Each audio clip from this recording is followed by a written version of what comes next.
What's up? This is another Bible study through Nahum, the fall of Nineveh. If you got this far, you know I've been talking about how I had notes I created 2 years ago in one of these booklets, and right when I got done with the third Bible study, what you know, I found the notes. Um, I want to go through the notes because they're a whole lot better than what I just did. And the reason for that is because when I actually sit down and create these Bible studies, it takes me like a week to a month to create an in-depth Bible study, but I want to go through what I wrote down 2 years ago. And we're going to talk about Nahum chapter 2, verse 2, that Second Kings 18 um, thing that I've been talking about the last two videos, because I know what that means now. Because I wrote it down in my notes 2 years ago, but I'm like looking at it like, why? Why did I write that? So in the notes, I have verse 2, chapter 1 through verse 5. It says, "The Lord is a jealous and avenging God. The Lord is an avenging and wrathful, avenging. The Lord is a jealous and avenging God. The Lord is an avenging and wrathful God, and wrathful. The Lord takes vengeance on his adversaries, and he keeps his wrath from his enemies. The Lord is slow to anger, great in power. The Lord will by no means clear the guilty. His ways is a whirlwind, storm, and a cloud of dust in his feet. He rebukes the sea and makes it dry. He dries up all the rivers.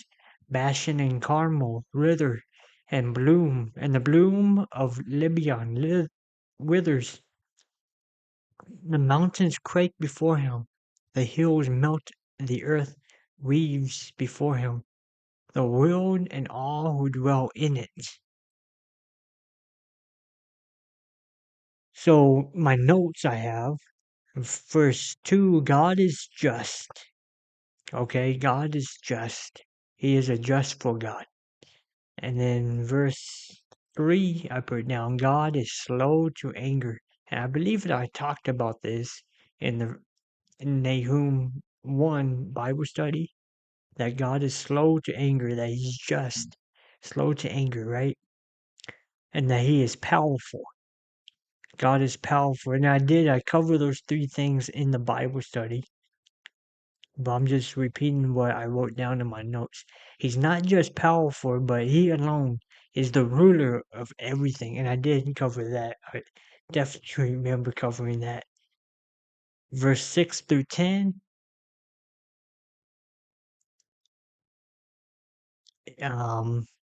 Go ahead and read verses 6 through 10. And I'm going to say I wrote down that no one can stand before God on their own strength, but only on the strength of God. No one can stand before God on their own strength, but only on the strength of God.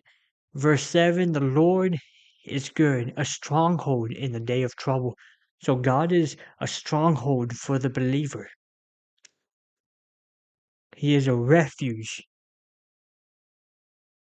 He knows those who take refuge in him. So God is a refuge for the believer. And God is their friend. God is our friend. He is our stronghold. He is our refuge. He is our friend. But for the non-believer, for those who have rejected Yahweh, God is an overflowing flood of destruction.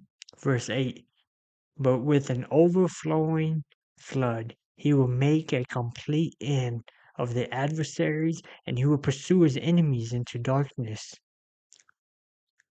For the non-believer, God is a resistance in the midst of trouble, a resistance in the midst of trouble. Verse 8.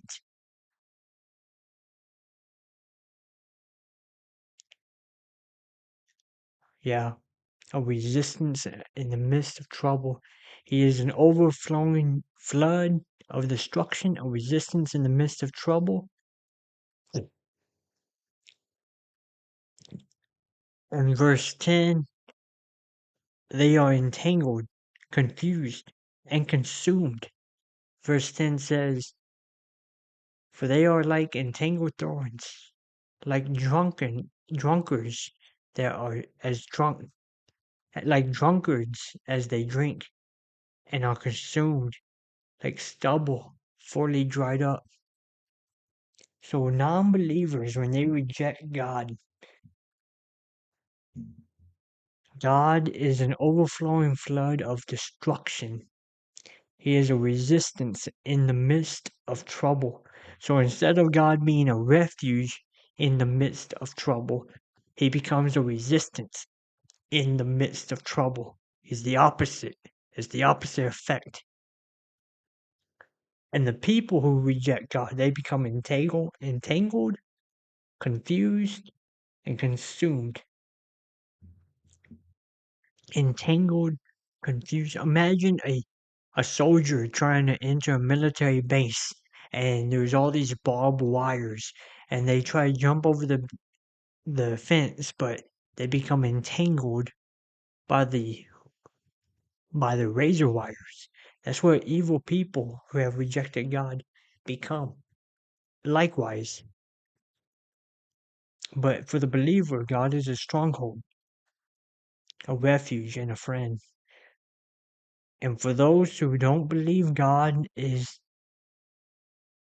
a resistance, an overflowing flood, they become entangled, confused, and consumed.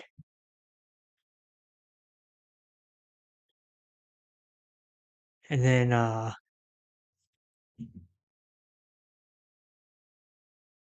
let me see. I think I covered a bunch of this, but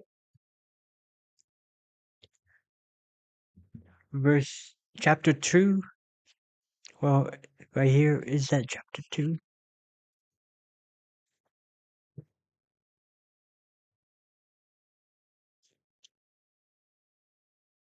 Maybe my notes are wrong.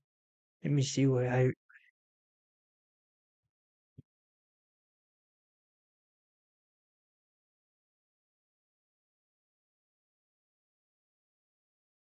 Oh no, I did cover that. And then I put down. Okay, so I did. I covered that. Wow. So I do want to talk about what's going on in 2 Kings 18. But first, we're going to read 13 and 14. It says, and now I will break his yoke from you and will burst your bonds apart. The Lord has given commandment about you. No more shall your name be purchurated. I can't say it. From the house of your gods I will cut off the grave images and the metal images. I will make your graves for you veil. And then where is it? He talks about Israel. Verse 2, chapter 2, it says, the Lord is restoring the majesty of Jacob as the majesty of Israel. For plunderers have plundered them and ruined their branches. If you go to 2 Kings 18, Nineveh was an not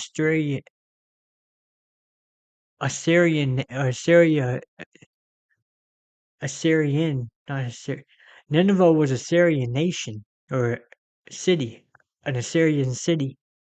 And I think I wrote down somewhere that they had 5 main cities or 5 total cities.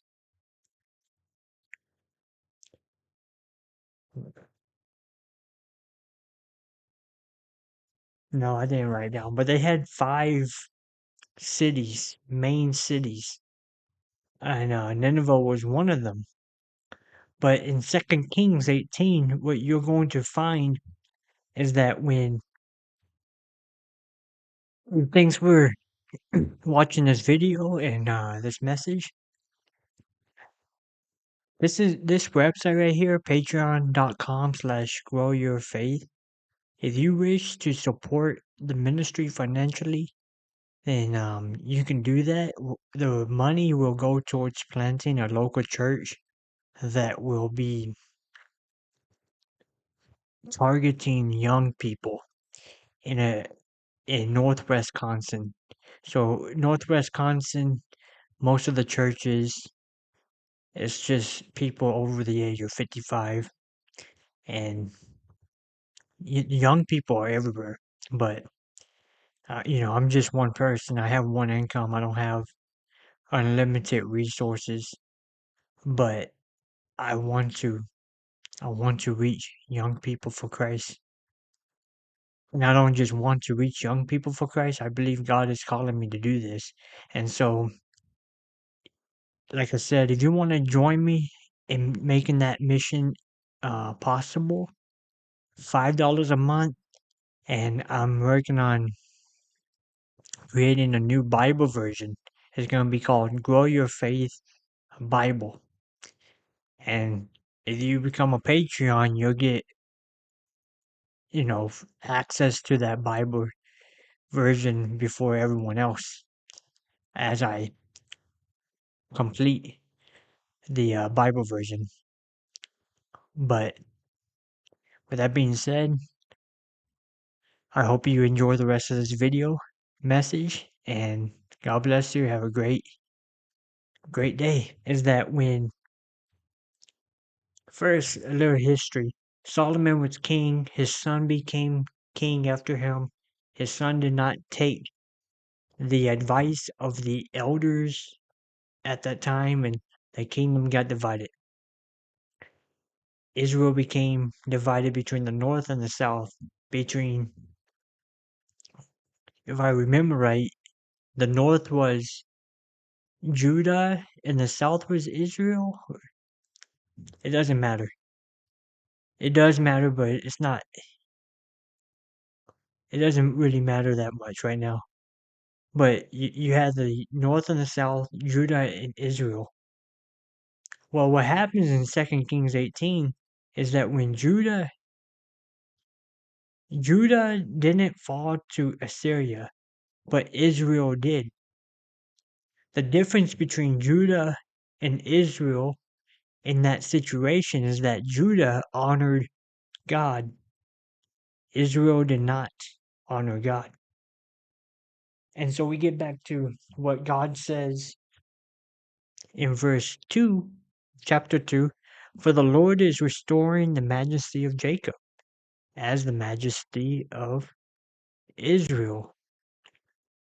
He's pointing back to whenever Israel got divided up and conquered, and they got conquered by Assyria and by Babylon. And so that's what he's doing. God's saying, I'm going to restore my people.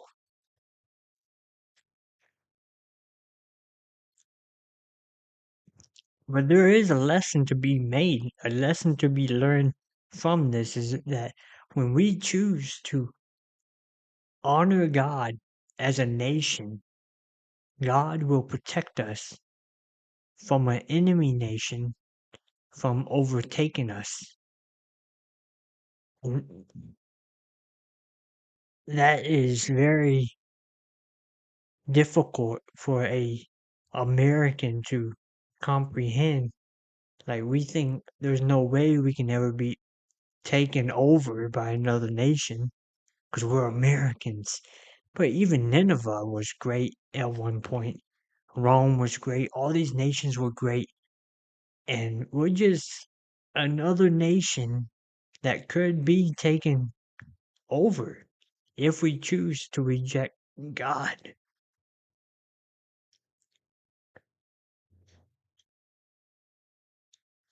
God is essentially saying Look at my faithfulness with Judah, Nineveh.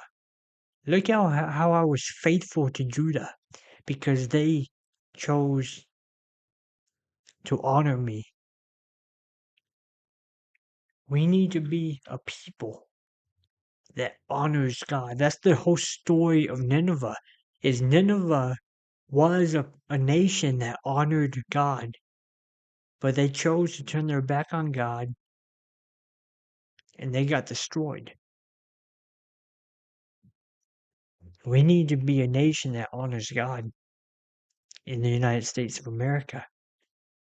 And that's not just for the United States. I know people from all over the world and different countries are listening to the same message. Whatever country you're in, you need to make sure that your nation is honoring God. Now, I want to talk a little bit more about the United States. In Daniel 7:4, Daniel sees a beast come out, and it's a lion with eagle wings, and it says the eagle wings get ripped off the lion's back, made to stand up like a man, to think and speak like a man.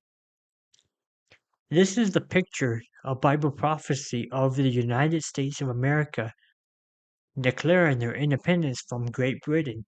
The lion is Great Britain, the United States is the eagle. In Revelation chapter 12, verse 14, it says that the woman was given a pair of eagle wings for time and a half. That's 3.5 years, which is the Great Tribulation. The woman is Israel, and the eagle wings is the United States of America. So the ultimate lot for this nation is that one day the United States of America will stand with Israel during the Great Tribulation and defend Israel until the second coming of Jesus Christ. So I'm not really worried about this nation being destroyed. Like some preachers out there say that, oh, this nation is Babylon and we're going to get destroyed. No, it's not. Babylon, the daughter of Babylon in Bible prophecy, that's talking about the beast kingdom. The beast kingdom is made up of the other beast in Daniel 7. You got the lion, the bear, the the leopard with 4 heads, the turkey, I believe it's a turkey, or there's a bird in there. I forgot what bird it was. I think it was the turkey. But and then the beast with 10 horns, and 3 horns get plucked out, 1 little horn rises up, and the little horn is the Antichrist. That's the beast kingdom. A lot of Bible prophecy scholars, they say, oh, well, the beast kingdom is going to be over the entire world and all nations. And it's true that it's going to insist of all nations, but it's not true that it's going to be of every inch of the earth. See, when the Tower of Babel came down, God divided up the people into 70 nations. So anytime you see the word nation or nations in the Bible, is referring to the 70 nations that got divided up at the Tower of Babel. The church is consisted of all 70 nations, but also the beast kingdom is also consisted of all 70 nations. So these different nations that will come together into an alliance, they will consist of members from all 70 nations, but also the church will also consist of all 70 nations. And that's for a talk for another time. We can talk about that later. We can talk about how the United States of America is part of the Abrahamic covenant because God told Abraham, I'm going to make you into a nation. and into an assembly of nations. He didn't say to many nations, he said into an assembly of nations. An assembly is an entity of nations, which is the United States of America, which is an assembly of nations. It's the only nation on earth in all of history to ever be an assembly of nations.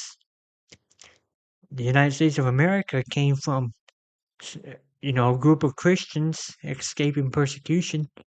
Christians came from Jesus. Jesus came from Abraham. It's a direct, and God told Abraham, your descendants are going to have a land flowing with milk and honey. God told this to Abraham about the blessed son and about the other son that wasn't blessed. Ishmael and Isaac both became a great nation. They both received land flowing with milk and honey, but one's blessed, the other's not blessed. And the blessed son is the Jewish people. Jesus comes through the Jewish people, and then the church is born, and both the Jews and the church both are part of the Abrahamic covenant. They both receive land. The Jewish people received the land of Israel, and the church received the land of what we call the United States of America. It's part of the Abrahamic covenant. So I don't think the United States is going to fall like Nineveh. But I do think that we have an example to live by to the story of Nineveh of how this nation needs to turn back to God. So we don't have weak borders. So we don't have a weak military. So we don't have weak leaders leading this nation. Because even if we don't get destroyed as a nation, God does not promise us that we're just going to have a prosperous existence. We have to, as a nation, turn back to God so that our brothers and our sisters will be saved on the day of salvation.